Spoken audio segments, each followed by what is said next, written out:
Bom dia, tudo bem, gente? Que o Senhor esteja abençoando esse domingo de cada um de vocês. Nós estamos falando aqui diretamente de Frecheira.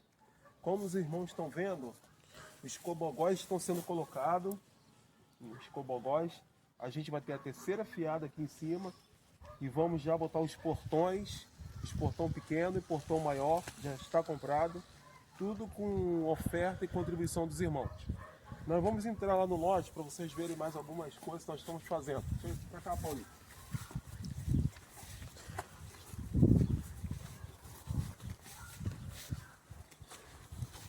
Os irmãos podem perceber que o lote nosso é bastante grande, para quem não conhece. E naquele canto de lá, precisamos de 2 a 3 ou 4 caminhões de aterro. Para onde nós vamos crescer mais os muros, colocar uma cinta ali, para podermos começar a fazer as nossas 2 pequenas salas para guardar material e também para a gente se reunir e sair lá do local que a gente paga aluguel. Então tudo isso depende das ofertas dos irmãos, das contribuições dos irmãos. Então, os irmãos, aqueles que querem colaborar, colaborem conosco. Nós agradecemos a Deus pela vida dos irmãos em Cabo Frio, né? Alguns irmãos cooperadores também, alguns irmãos também aqui da minha família também, minhas irmãs, pai, irmão também, que tem colaborado muito, e pessoal de Frecheira, nossos irmãos de Frecheira também, que tem colaborado muito com as suas ofertas. Tudo isso aqui é para a glória de Deus. Em breve nós teremos um templo aqui, já estaremos vendo um arquiteto para poder fazer o nosso projeto para o templo, para as salas. O pastor Elilde também já esteve aqui há 2 semanas atrás, já conversamos com ele algumas possibilidades, e ele já tomou conhecimento, tirou foto. Então a obra está avançando, os irmãos podem ver que tudo está direcionado, as ofertas estão sendo direcionadas para o avanço aqui da obra do Senhor nosso Deus. E eu queria deixar com vocês, ler para vocês lá em Efésios capítulo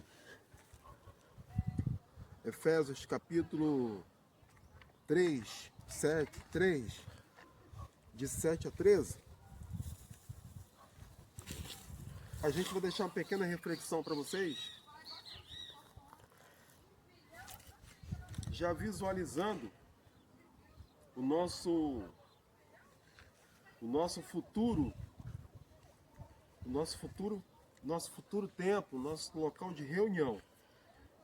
Daqui a um tempo nós também teremos aqui um culto de gratidão a Deus. E a Bíblia fala assim, Efésios 3, de 7 a 13. E se o ministério da morte...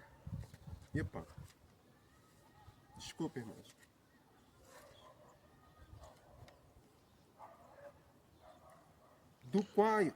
Efésios 3, de 7 a 13, do qual fui constituído ministro conforme o dom da graça de Deus, a mim concedida, segundo a força operante do seu poder.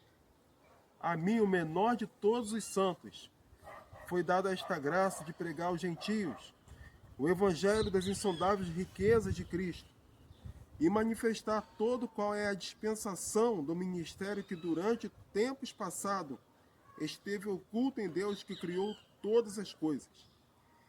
E isso para que agora, pela igreja, a multiforme sabedoria de Deus se torne conhecida dos principados e da potestade das religiões celestiais, segundo o eterno propósito que Deus estabeleceu em Cristo Jesus, nosso Senhor. Em Cristo temos a ousadia e acesso a Deus com confiança, mediante a fé nele. Portanto, eu peço que não desanimem por causa das minhas tribulações em favor de vocês, pois isso é motivo de honra para vocês. Que Deus abençoe sua palavra em nosso coração. Irmãos, você sabe qual é a missão da igreja? Você sabe por que a igreja foi instituída de Deus, colocada aqui na terra? Qual foi a missão que o Senhor deu à igreja? O texto que nós acabamos de ler parece ser difícil, mas ao mesmo tempo ele é prático para cada um de nós. Mas nele Paulo justamente responde às questões práticas da vida da cristã. Ele fala do seu chamado, do grande privilégio que esse chamado representa para ele. O texto ecoa o que em 1 Coríntios diz, lá em 1 Coríntios 15, de 8 a 10, Paulo dizendo: Cristo apareceu também a mim como a um que nasceu fora de tempo, pois eu sou menor dos apóstolos e nem sequer mereço ser chamado apóstolo, porque persegui a igreja de Deus. Mas pela graça de Deus, eu sou o que sou. E a sua graça para comigo não foi inútil, antes eu trabalhei mais do que todos eles. Contudo, não eu, mas a graça de Deus comigo. Ele não merecia ser apóstolo, pela sua condição, pela sua religiosidade. Paulo não merecia ser apóstolo. Ele não tinha condições. Mas a graça não foi em vão nele, ele trabalhou muito mais do que os outros. Todos nós fomos trazidos de longe para perto de Deus, apesar do nosso passado. Apesar dos nossos pecados, o Senhor nos transforma.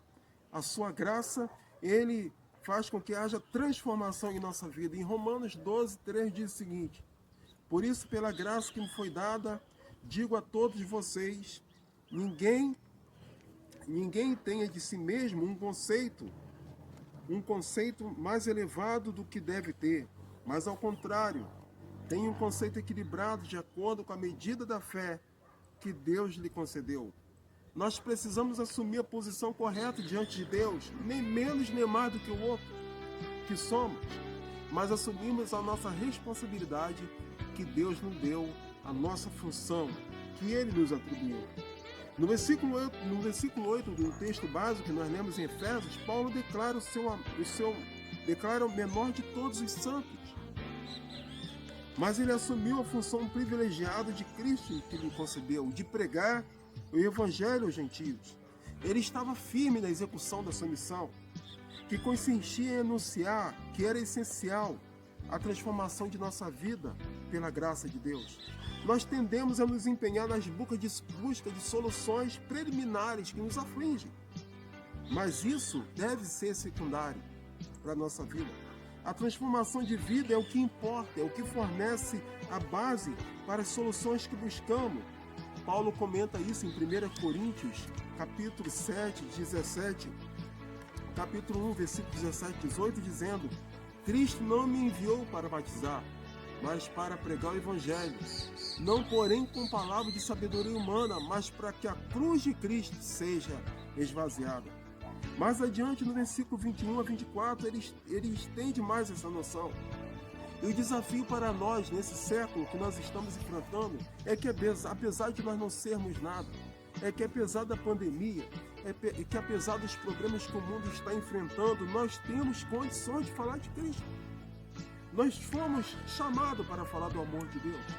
Então, onde você estiver, na sua casa, no seu trabalho, na escola, na rua, no telefone, no WhatsApp, nas redes sociais, deixe o amor de Cristo ser correspondido através de você. E a proclamação da verdade faz efeito não só na igreja, mas em toda a coletividade, em todo mundo que cerca cada um de nós. Em Efésios 3, de 10 a 12, Paulo escreve: a intenção dessa graça era que agora, mediante a igreja, a multiforme sabedoria de Deus se tornasse conhecida dos poderes e autoridades nas regiões celestiais, de acordo com o eterno plano que Ele realizou em Cristo Jesus, nosso Senhor, por meio de quem temos livre acesso a Deus em confiança pela fé. Portanto, é por meio de nós, é por meio da igreja que o mundo conhecerá a graça de Deus, que é capaz de aliviar o sofrimento de famílias que estão perdendo entes queridos, o sofrimento do Brasil, o sofrimento da humanidade, muitas pessoas morrendo, não só nessa época de pandemia, mas há tempos passados e há tempos futuros também. E a solução precisa ser fruto de nossa transformação. O mundo só vai ver alegria e paz se partir de nós a nossa palavra de alívio, de esperança, de confiança em Deus. Então, a nossa esperança e missão como igreja, além de construirmos um templo que estamos almejando aqui, um templo para 500 pessoas, além de construirmos salas que estamos esperando aqui, além de tudo isso que nós estamos fazendo, a nossa esperança e a nossa convicção é que Cristo nos transformou. E isso é que a igreja precisa pôr em prática, anunciar a transformação, a misericórdia do Senhor e a esperança nele.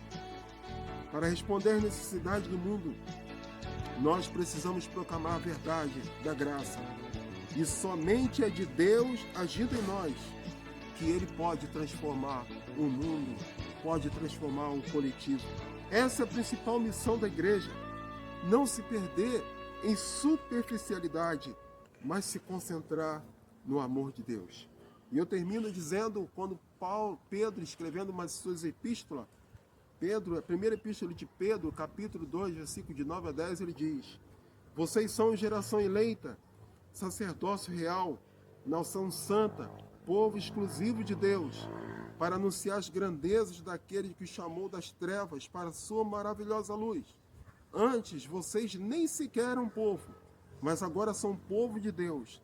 Não havia recebido misericórdia, mas agora a receberam. Cumpra a sua missão. A missão que Deus deu, que Jesus deixou para a igreja, de anunciar a grandeza do amor de Deus. Mesmo em meio à pandemia, mesmo em meio ao isolamento, nós temos forma de falar do amor de Cristo Jesus. Que Deus abençoe seu dia, o seu domingo. Amém.